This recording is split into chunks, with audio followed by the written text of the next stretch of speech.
Hi, everybody. Good afternoon. Thanks for being here. Welcome to your daily briefing.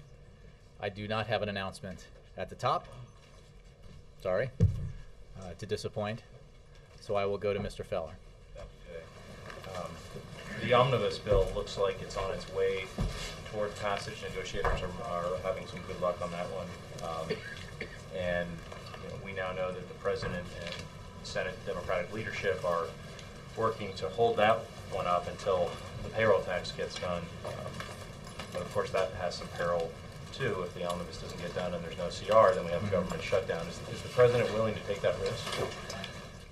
What the President is not willing to do is leave town or allow Congress to leave town without ensuring that 160 million Americans do not see their taxes go up next year, on average $1,000.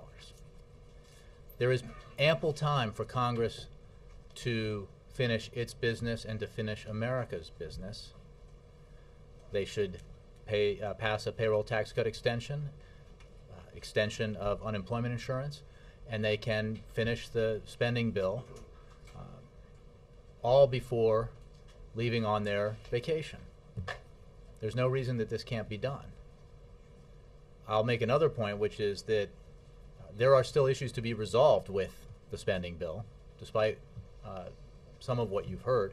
There's been no bill filed. There's been no language shared. But we do know through conversations that there are issues that concern us, including outstanding issues with the funding levels to ensure that the Wall Street Reform and Consumer Protection Act can be implemented successfully. You know, the President feels very strongly that Congress should do nothing to impede the effective implementation of that very important legislation. So there are issues to resolve with the spending bill. They can be resolved.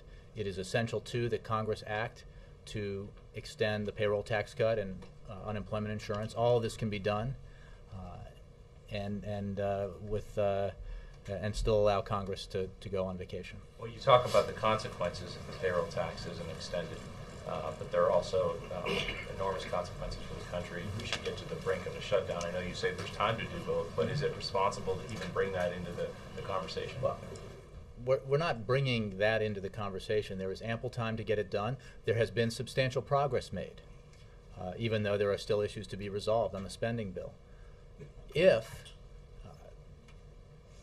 there is the need come the end of the week for Congress to pass another short-term CR, as it has done 7 times this year, then they should do that to avoid a shutdown. We don't need to get to that point, but if we do, this is certainly not an exceptional action that Congress would have to take to ensure that there is time to get the work done that it needs to get done. What Congress can't do is make vague promises. Republicans in Congress make vague promises about a payroll tax cut and then finish its business, the business that it has to get done, the spending bill, and leave town and leave the American middle class holding the bag. We're just not going to let that happen. It's not fair to the 160 million Americans who would see their taxes go up on average $1,000 next year, as we're emerging still from the worst recession since the Great Depression. One other quick one, please. The lawmakers have taken some steps to apparently to amend the defense bill to address concerns the President has about terrorism suspects. Is that an effort that's assuaging the President's concerns? Well, it's true that they have made some changes. They were released last night, and we're looking at that language. The statement of administration principle that, quote, any bill that challenges or constrains the President's critical authorities to collect intelligence, incapacitate dangerous terrorists, and protect the nation would prompt the President's senior advisors to recommend a veto. So we're in the process of reviewing the changes that were made to the legislation and to see if those changes address the concerns that we have. Thank you. Yes, Matt. So the President has spoken to Senator Reid about the prospects for getting the payroll tax cut extension passed, but is he ready to get his hands dirty and start dealing with the Republicans directly? Or do you see that in the cards? President has he already done so? Has always been committed to working with Congress, members of both parties, leaders of both parties, to get the essential work that Congress needs to get done, and that in this case includes the payroll tax cut extension. Now, what we have seen from Republicans in Congress is the promulgation of this idea that passing a tax cut for middle-class Americans is somehow a favor they would be doing for the President of the United States. Most of my adult life, the Republican theology has been tax cuts for everyone are the highest priority. But suddenly now, because the President is pushing them to extend a tax cut for middle-class Americans, they're looking to load up their bill that would do that with extraneous issues, or they want to relitigate old political battles through this legislation to extract some political victory in exchange for doing the people's business, for giving middle class and working Americans a tax cut. We don't find that acceptable. I think it's worth pointing out that on the Keystone issue, which they have attached as one of these extraneous ideological issues to the payroll tax cut extension, the State Department, which is conducting the review, has made clear that it would be absolutely counterproductive to the stated goal of those who insist on having the provision in the bill, because it would not allow the State Department the time it needs to properly review alternative routes. Therefore, they would have to say no. So if that's their objective, it's a strange way of going about it. The process needs to be done responsibly. The delay in the review was brought about because of concerns by folks in Nebraska, including the Republican governor, the desire to search for an alternate route. That is now happening, but it's a process that needs to be done in the way that it has always been done, which takes time, and that requires careful consideration of all the criteria that the President has made clear are important to this decision, and to insert as a political objective a provision like this that would try to speed up the process would only result in its in the State Department, based on what my reading of their statement, in the State Department having to say, given no other course, having to say no. Jake, then I'll go to the back. Yeah. First of all, congratulations on the 3 Pinocchios from the Washington Post fact check. We obviously disagree with that. Thank you. So how is this reluctance to bring up the spending bills, how is that any different from the brinksmanship that the President and the White House have decried in the past? The President wants an objective, and he's holding back another piece of legislation in order to achieve his objective. Jake, as I just said, what's at stake here is potentially a $1,000 on average tax hike for every American family, or 160 million Americans. Republicans have done similar things for different tax cuts that were about to expire, and the White House has decried them. Let's be clear that Republicans uniformly have supported tax cuts. Republicans now say they are for the payroll tax cut extension. All they have to do is pass a payroll tax cut extension and unemployment insurance extension, and then move on to the spending bill. And they could do it all. Heck, they could leave a day early, have a month and a day vacation. There's ample time to do this. But what we simply cannot allow is the Republicans to take care of the spending bill and leave town, because the absolute effect of that will be a tax hike for middle-class Americans. That's just not acceptable. Right. And I think if they were to do that, they would test the proposition that Congress's job approval rating cannot go below 9%, because I think that my expectation is that it would go lower if Congress walked out of town refusing to extend this payroll tax cut for middle-class Americans. I don't know. They're down to immediate friends and family now. But the question is it not the same? Is it not the same kind of ploy? Republicans and Democratic staffers with whom I've spoken have said this was actually like a really bipartisan achievement. There was a handshake from the Senate Democratic Chief of Staff and the House Republican Chief of Staff, and Jake, this was a bipartisan accomplishment. And now the President's standing in its way because he wants something else. And it's the same kind of brinksmanship. You guys, I'm not sure if you were at this podium at the time or not, but there was a lot of talk of holding things hostage. Mm-hmm. Republicans were holding legislation hostage. I guess you were here. And I'm wondering, is that not exactly the same thing that you're doing? Look, the comparative, I could spend a lot of time on why what you're talking about is distinct, say, from the way that some members of one party held the country hostage and threatened to allow the full faith and credit of the United States to be cast in doubt. Right, you're just That's threatening a a government shutdown. that's a significant difference. Okay, and we're not. But there was no, a no. government shutdown threat before Let me go that. back to the spending bill. It is absolutely the case that there has been good progress made, and that they are getting closer to a resolution. But it is also absolutely a fact that there's not even been a bill filed. That the language of the so-called agreement that you reference hasn't been shared. So to say that work is done is not accurate. And we know for a fact that there are very important issues that remain to be resolved. We're very confident they can be resolved. They will be resolved. And we're also confident that Congress will not leave town without extending the payroll tax cut for 160 million Americans, because the President's going to insist that they stay here until they get it done. Okay. Well, and just to follow up on the question about the defense bill, human rights groups have looked at the language, the new language, and they say it still mandates the detention, the military detention of members of Al-Qaeda or affiliated groups, and still allows indefinite detention. I'm wondering if you could be more precise with the veto threat. If the legislation contains either of those provisions, allowing indefinite detention and mandating detention of a subset of terrorist groups or accused terrorist members, would the President veto it if that provision still allows that or mandates that?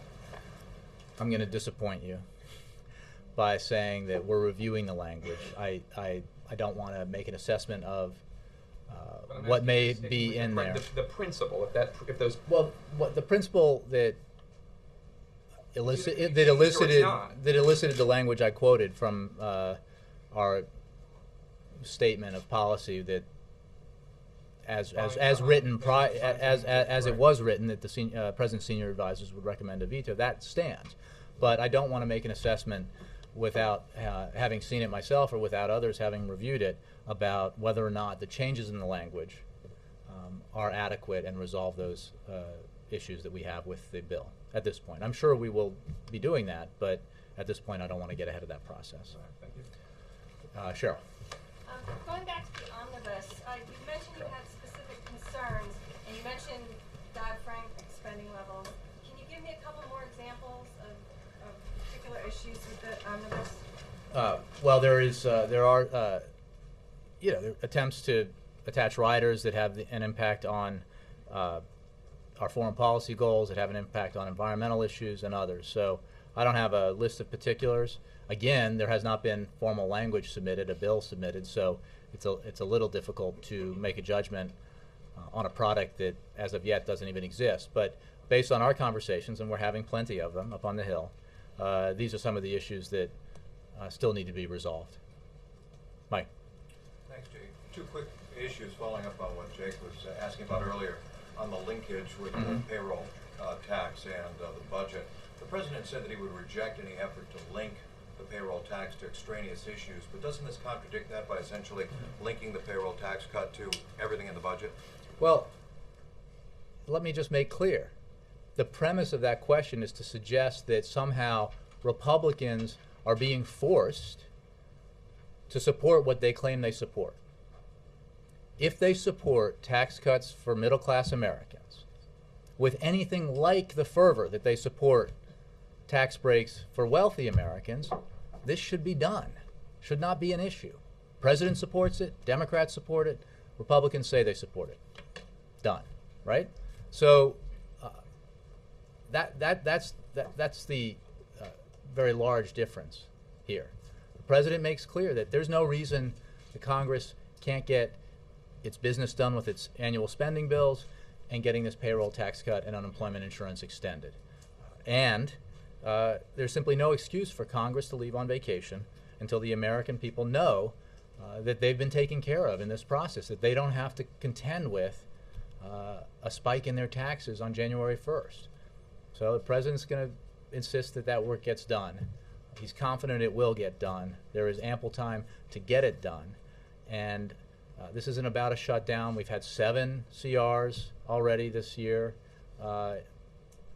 If that were to become necessary, that would certainly be the right thing to do, just to finish up the process on the spending bill. And the second issue, also on payroll tax, the administration has contended that the Republican pay-fors would cut education. The Republicans say there's nothing in their proposal that would No, cut it's very education. cleverly written to And the prevent that Washington from Post- being obvious. When the Washington Post fact check has Right. agreed with them, does the administration stand by that, or do you retract it? No, we stand by it because the simple fact is the spending levels were set by the Budget Control Act. If you lower those spending levels, and as they've said, we'll institute a freeze, the only way to reach the already significantly reduced level set into law by the Budget Control Act would be to do things like put the pay freeze in place, to do things that were very tough, because after all, as I know you've reported many times, that Budget Control Act would bring us down, or will bring us down, to the lowest non-defense discretionary spending since Eisenhower was president.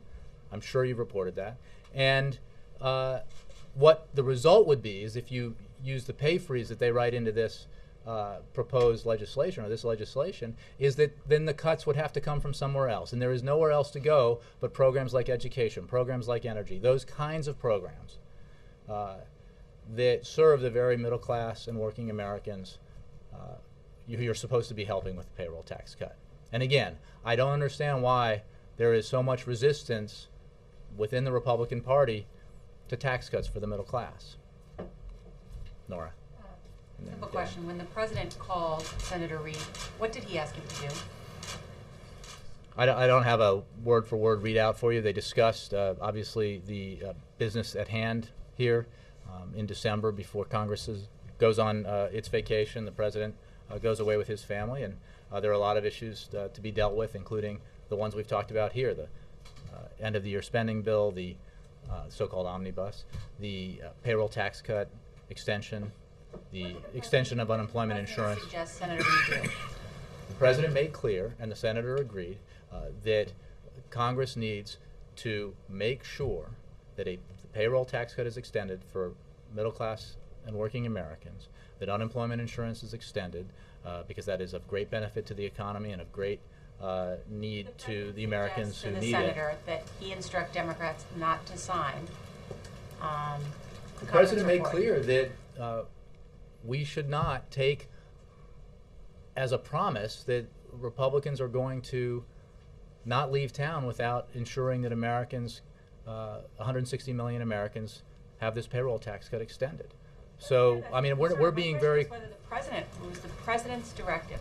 The president and did the president Senator direct Reid. Senator Reid to tell Democrats not to sign the Senator conference Reid's the report? majority leader of the Senate. The senator and the president agreed that they need to, this week, ensure that the payroll tax cut is extended, unemployment insurance is extended, the remaining issues in the spending bill are worked out, and that final piece of business is taken care of. There is time to do it, but it has to all be done. And unfortunately, we've learned from experience that a promise of action. Say what the president asked Senator Reid to do. I'm telling you very clearly that they agreed to a course of action here that would ensure, on behalf of the American people, on behalf of 160 million Americans who get a paycheck, that their taxes don't go up on January 1st. We're not hiding from that at all. That is the president's absolute priority.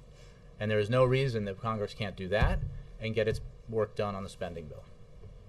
I think, Dan, I said I'd call on you. Speaking to supporters this morning at the National Finance Committee meeting, the president repeated a theme that we've heard quite often, and that is that he understands the frustration of Americans who can't find jobs and can't stay in their homes. At what point does feeling your pain get a little old? I mean, what else does the president have to offer to Americans to get, to convince them that he deserves another term? Well, that's a very broad question, but I would say, as you heard him discuss in his interview on 60 Minutes on Sunday, that this president, working with Congress, has taken action for the first 3 years of his time in office to reverse a catastrophic decline in our economy, the likes of which we had not seen since the Great Depression. a shrinkage of our GDP that we now know is 9% or close to 9% at the end of 2008. The next quarter was close to 7% or 6.5%. The loss of 8 million jobs because of that recession. That's a deep hole. And because of the action that he took, the decisions he took, not always popular decisions, but the right decisions, we have reversed the trajectory of this economy. It has been growing now for 9 quarters, as you know. It has been creating for 21 straight months private sector jobs, close to 3 million private sector jobs now. But there remains much work to be done. And he is so focused on exactly those Americans who are struggling in this economy. That's why he insists that Congress not leave until they pass a bill that ensures working Americans, everybody who gets a paycheck, will get a tax cut again in 2012. He thinks it's unacceptable in this economy, with so many Americans still struggling, with unemployment still too high, that Congress would leave town and thereby condemn 160 million Americans to a tax hike of up to, on average, $1,000. Unacceptable to him. And he is working in a variety of ways through both the legislative process and the use of his executive authority to help regular Americans deal with this still challenging economic environment. And he will continue that work every day that he's President of the United States. But the deep hole narrative, though, is getting old for a lot of people who still have not been able to get work and still can't hang on to their homes. It's not about a narrative, Dan. It's about facts, and it's about getting up every day and ensuring that he's doing everything he can and that he's asking his team to do everything they can to put the American people first, to take measures that we can do without Congress and to work with Congress on those measures that require congressional approval to grow the economy and create jobs. That's essential medicine to the economic challenges that face us right now. He is also committed more broadly to not just our short-term problems, but to resolving our long-term challenges, which is why he has insisted from the day he took office that we make the kinds of investments in education and innovation and infrastructure that will build the economy that we need as we go forward in the 21st century. We can't win. We can't win the future. We can't compete with our other countries around the world if we don't have kids who are getting the best education possible, if we don't have the kind of investment in innovation that will ensure that we win the battles over new products and new areas of industry in the 21st century. So he's got a short-term vision for helping those who need it most now, for helping this economy when it needs help now, and he's got a medium and long-term vision. That medium and long-term vision also includes the substantial proposal he put forward in September to get control of our deficits and debt, which takes a very balanced approach, the kind of approach that Americans broadly say they support. So he's going to work every day, but he has said on numerous occasions that he completely understands why Americans are frustrated. Of course they're frustrated. This economy is not good enough. Unemployment is not low enough, far from it. That's why the challenges we face need to be dealt with, and that we shouldn't be messing around with extraneous ideological fights that only prevent us in Washington from doing the people's business. One quick question on Iraq.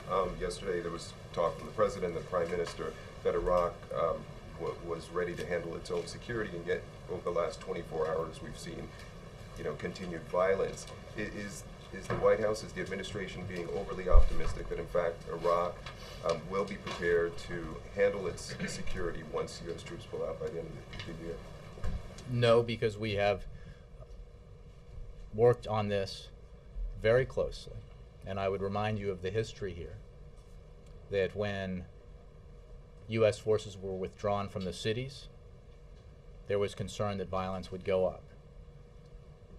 We did not expect it to go up. We expected that Iraqi forces were ready to deal with the security situation in the cities. That turned out to be the case. Violence went down. When we drew down to 50,000 troops and ended our combat mission, there were some concerns expressed that that might result in a spike in violence, that the Iraqis weren't ready, their security forces weren't ready. We believed, our military men and women, as well as our civilians in Iraq, believed that that would not be the case, that the Iraqi forces at that point were ready for that period of transition. That turned out to be the case. Violence continued to go down. We believe that the Iraqis are ready to deal with their own security. We have expended a great deal of resources. The hard work of our men and women in uniform, the hard work of our civilians, the sacrifice, including nearly 4,500 who died in Iraq, to get to this point. There will be violence. It is not a violence-free society, and I am sure that the violence that you refer to will not be the last. What we have seen, however, is a trajectory that has resulted in lower and lower levels of violence and more willingness by all the major players in Iraq to resolve their differences through the political process. As the Vice President says, the big change in Iraq was the decision by the relevant players and parties and sects to engage in politics, to work out their differences peacefully. And that's a major development. So we continue to believe that Iraq will move towards, if not always in a direct straight line, move towards greater stability and greater security. Yes, Ed, and then I'll go to Jared. Yeah. Just want to follow on the budget, because you told Jake before that the budget bill has not even been filed yet, so Republicans are wrong because the budget bill has not been filed yet. But then when Nora asked you about the President's conversation with Senator Reid, you're basically saying they didn't want to move forward on this because they wanted to wait and get the payroll thing done first. So, in fact, how can you tell Jake that the bill hasn't been filed yet when it's the President and Senator Reid who didn't want the bill filed? It's not the Republicans who stopped it, they stopped it. There hasn't been the appropriators, the participants in this process, while there have been reports of a general agreement and a handshake, there is not formal language, there is not a bill. What I said to Jake is absolutely true. The Appropriations Chairman says there is, and that you're holding it hostage. Is the bill filed? He said he was ready to file it, Well, but it was stopped. I know.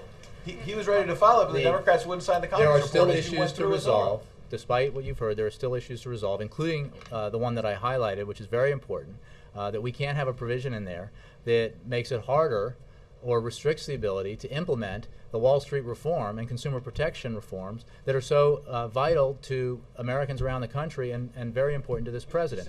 So it's not... The American people don't want you to play games here in Washington, right? Look, basically, Ed, the President and Senator Reid decided that that they'll lose leverage if you pass this mega bust budget bill. Let and me you be don't clear. do the You seem payroll to be thing. trying to catch me in plain sight here. I have made clear that the President and Senator Reid agreed that we cannot take the word, unfortunately, through past experience, we cannot take promises by Republicans that they'll get that payroll tax cut extended for 160 million Americans at some point at face value, because we have know from past experience that we can't. They stopped the budget bill so that you can pass the payroll tax cut extension Ed, first. Isn't it is absolutely a fact that there are issues that still need to be resolved in the spending bill. Absolutely a fact. A. B. It is absolutely a fact that this president does not believe Congress should leave on vacation until it has extended the tax cut to working and middle class Americans that they received this year. And House Republicans say they have their own version they're going to pass this week. So what's that? You're going to pass. House Republicans say And they've Senator introduced the Collins, bill. among others, have said that that is a complete non-starter in the Senate because it contains, here's the irony, which you haven't addressed in your question, so I will, is that it contains a provision, a highly ideological political provision, extraneous on that would mandate a fast track of the review process for the Keystone pipeline, that the agency charged through historical precedent to review this says is not enough time and therefore would result in the project not happening. So the very people who support this idea want to include a provision in the payroll tax cut that would result in the State Department not approving or not recommending the approval of the Keystone project. So that just seems counterproductive to their goals. Everyone has to be clear here. If Republicans support giving middle class and working Americans a tax cut next year, they should move a payroll tax cut bill that does that. They should not move a bill that won't get anywhere in the Senate, that has a provision within it which is counterproductive to its own, or counter entirely to its own aims, and is filled with other things that are simply not acceptable. If they want it done, they should get it done. There is ample time to do this. There's ample time to get the spending bill finished. And the President expects that, as he discussed with Senator Reid, Congress will pass the payroll tax cut extension, will pass unemployment insurance extension, and will finish its business with its spending bill. Jared, and then Mara. Jay, the former Vice President Cheney was on television saying, I was told the President had 3 options. This is regarding the drone in Iran. 3 options on his desk, and he rejected all of them. Is the former Vice President getting inside information from the White House about this or any other foreign affairs? Any steps that the United States has taken on this issue reflect the unanimous views of our national security team. These are the senior military and intelligence officials in the U.S. government who are privy to all the relevant facts. I'm not sure what information Mr. Cheney was basing his recommendation off of, but this was the course of action that was recommended unanimously by the entire national security team. And with that answer, the President has no concerns about information gleaned from the drone, either internal data or data based on analysis of the physical drone? Well, as you know, I won't get into intelligence matters, but I can tell you that we're highly confident in our own unique capabilities. What Iran is engaging in is essentially a diversion here by trying to get people to focus on this issue, to divert their attention from the fact that their economy has ground to a halt, and as we've discussed many times from in this room, that they've become more isolated than ever within the international community. So just to reiterate, we're very confident in our own unique capabilities, and we'll leave it at that. What does that mean? Unique capabilities? Well, it was in response to the question to do what? related to what Iran may or may not do, and I'm just, without commenting on intelligence matters, we have confidence in our unique capabilities. Mara. Is that unique capabilities related to what we can do to the drone, or are unique capabilities to deal with Iran in a state-to-state situation? Well, I would go back and see what it was an answer to in terms of concerns we might have about what Iran may or may not be able to do with regard to this matter. Mara. Is it fair to say that the President will not sign the omnibus spending bill unless the payroll tax cut and UI are extended? I think it is fair to say that the President intends to stay in Washington, and he will insist that Congress stay in Washington until the payroll tax cut is extended and unemployment insurance is extended. So it's not fair to say that he won't sign the spending bill unless he gets the payroll tax cut. We believe that Congress will move on the payroll tax cut. We'll move on the, so I don't want to speculate about sequencing or things like that, but I believe. I'm just asking, will he sign an omnibus spending bill if he doesn't have the payroll tax and UI extension in hand? I think it's pretty clear, as I've said now on a number of occasions, that we simply cannot take a promise to deal with the payroll tax cut extension based on the actions that we've seen taken by some members of Congress thus far on the payroll tax cut extension. Therefore, we believe that that thing ought to be passed and signed into law. Right, I get that. But that's different than I saying don't you're not going to. you know, there are a lot of hypotheticals that could get you there to that point, so I'm not going to rule out. Down a line in the sand or something, and we need to know what it is. He's making clear that he is not going to accept Congress leaving Washington and the middle class holding the bag here by seeing its taxes go up. So he will do what he needs to do, working with like-minded members of Congress to ensure that Congress extends the payroll tax cut, extends unemployment insurance, and gets the rest of its work done. Can you give us a preview of tomorrow, Fort Bragg? Isn't that tomorrow? It is tomorrow, yes. Yeah. Well, just taking a standard visit, meet the troops, or is there something? Well, I think that you may have noticed this week that there's been a certain amount of discussion of the end of the Iraq War, the tremendous sacrifice made by our men and women in uniform, the more than 1 million Americans, both military and civilian, who have served in Iraq. And the President looks forward tomorrow to thanking the troops, thanking those who served, and discussing what that sacrifice that Americans have made means now as the Iraq War comes to an end, which is, as you know, what the President promised he would do when he was running for President, which was to end this war responsibly. That is happening now. The remaining U.S. forces still in Iraq will be leaving Iraq before the end of the year. And it's a significant moment. You know, we live in a world where sometimes we travel at warp speed in terms of our attention to events, but it wasn't that long ago that Iraq was the most dominant issue in America, the most pressing issue in our political discourse.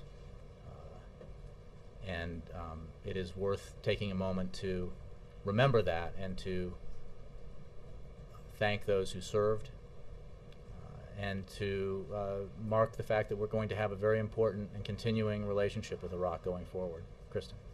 Thanks, Jay.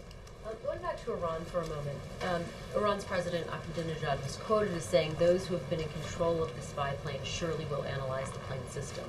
I know you can't discuss intelligence matters, but what's the administration's reaction to that? Well, I gave it, which is that I won't comment on intelligence matters, but we're highly confident in our unique capabilities. Do those words not instill some sort of concern, some level of I think what you're seeing from Iran is an attempt to distract attention from a lot of internal strife, an economy that has ground to a halt, and a level of isolation that they have never experienced because of the work of this administration, this president, and our partners and allies around the world who have come together to insist that Iran live up to its international obligations, that it change its behavior with regards to its nuclear programs, and to through the actions that we've taken via sanctions and other measures to continue to put pressure on Iran and the regime to begin to behave in accordance with international norms. And going back to the payroll tax cut debate, as you've been discussing, the president's tactic seems to be a little bit different than what we saw this summer in terms of when we were discussing the debt ceiling debate. Is he intentionally trying to sort of distance himself from this gridlock by not having sort of daily meetings with congressional leaders? Highly publicized meetings. Well, or secret meetings, as the case may be, which was the case this summer. I'm not going to get into reading out phone calls, meetings. Suffice it to say that there is a great deal of interaction between the White House, the administration, and members of Congress, relevant members, as we enter this end phase and as we grapple with the remaining issues: payroll tax cut extension, unemployment insurance extension, and the omnibus spending bill. And that, intense level of communication and contact will continue. But I don't have any specific conversations to read out to you that have taken place, or any conversations or meetings that may take place in the future to preview for you. But we will work with Congress. We're very committed to getting this business done. The business that Congress needs to get done, its annual responsibility in terms of funding bills, and also the absolutely essential work that needs to get done to ensure that Americans don't see their taxes go up on January 1st. April, and then Dave. Jay, And then Kate.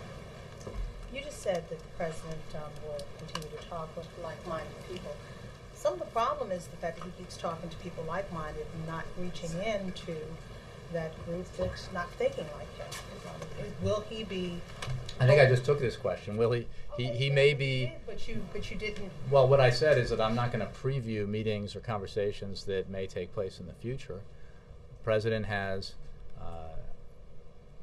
worked with members of Congress of both parties his entire time in office. He will continue to do that. He pursues a strategy in terms of getting things done in Congress that he believes increases the chances of doing the things that need to get done and decreases the chance that there'll be a conflict that prevents that from happening. So right now he is focused on making sure that Congress does the right thing and extends the payroll tax cut, does the right thing and extends unemployment insurance, and does the right thing by finishing its spending bills. Okay, well, what are the conversations within this building about how a conversation should take place with the other side to make this happen before the end of the year? Through all available modes of communication, including face-to-face conversations, telephone conversations, email, probably not Twitter or Facebook. So maybe not all available conversations. But no, I mean seriously, there's a lot going on now. We have folks on the Hill, we have people here on the phone, and I'm sure there will be meetings and conversations as the hours and days go by. The goal here is not to create the theater of a meeting that can be covered. The goal here is to get to a result that works for the American people. In this case, ensuring that their taxes don't go up, and ensuring that the government spending bills, the funding bills, are passed. I understand what you're saying, but I'm going to go back to the past and use it as an example. When he was trying to get health care reform through, many people on the Hill were saying he needed to put his shoulder in, he needed to put skin in the game. He needed to come because this was what he wanted. There's a difference between legislators and the President of the United States. So if he were to actually, and beyond a media theatrics or whatever you're trying to say, for the President to actually talk to the political opposition on middle class taxes, that's a big deal. And do you think that that could move You can be forward? sure that this White House has had conversations with members of both parties about the need to pass a middle class tax cut, and that the President has had conversations with members of Congress about this. But again, we're interested in a result here, and then an interest in a result as a goal does not, and often not only does it not require us to spell out every conversation that's had by the President or other members of his team, but it requires us to limit how much we talk about those conversations, because we're trying to get something done here. I'm not trying to send signals about anything surprising that might be happening. I'm just saying that we're interested in delivering on the tax cut bill, delivering on extension of unemployment insurance, and delivering on Congress getting its work done so that it can go home. We're working on all those tracks to get it all done. And lastly, on the issues of pay for us, with the savings from the troops in Iraq, can you quantify how that money, those savings, will go into to help defray any of the costs for all this end-of-the-year haggling? Which you guys No, have? I can't. I mean, this is a broader question and a broader process. What is the case, as you know from the Budget Control Act, is that there are already savings in both non-defense and defense discretionary spending. And it is also the case, broadly speaking, that our ability to end the war to draw down and now end the war in Iraq responsibly has allowed us to focus the way we have on the AFPAC region, on the fight against Al-Qaeda. So that has to do with alignment of resources and policy priorities. But I don't have anything more to specify in terms of what the reduction of spending in Iraq means specifically in terms of other spending priorities. Thank you, James. I did promise Kate, so you're up. Middle class oil rose the most in about 4 weeks because of concerns that Iran may disrupt supply. Is the administration aware of this? What are you going to do about it? Can you higher gas prices going into the holidays? And then also, any reaction to this billionaire who's going to be challenging Putin? Is this a positive sign, much like the peaceful protests happening in Russia? On Russia, I would simply say we are not in the business of picking candidates in any country. We support the democratic process, and to the extent that this is a sign of the democratic process functioning, that would be a good thing. I haven't had a discussion internally about oil prices today. Some days I do, some days I don't. Today I did not have them. You know, we always monitor them, obviously. But again, we focus on the things that we can control when it comes to our economy. And one of the things we can control is ensuring that Americans get a tax cut next year, 160 million Americans. And we will continue to press for the kinds of measures that were included in the American Jobs Act, but Congress unfortunately did not pass, that Republicans blocked, because those are essential to our economic growth as well. Thanks all. Thank you.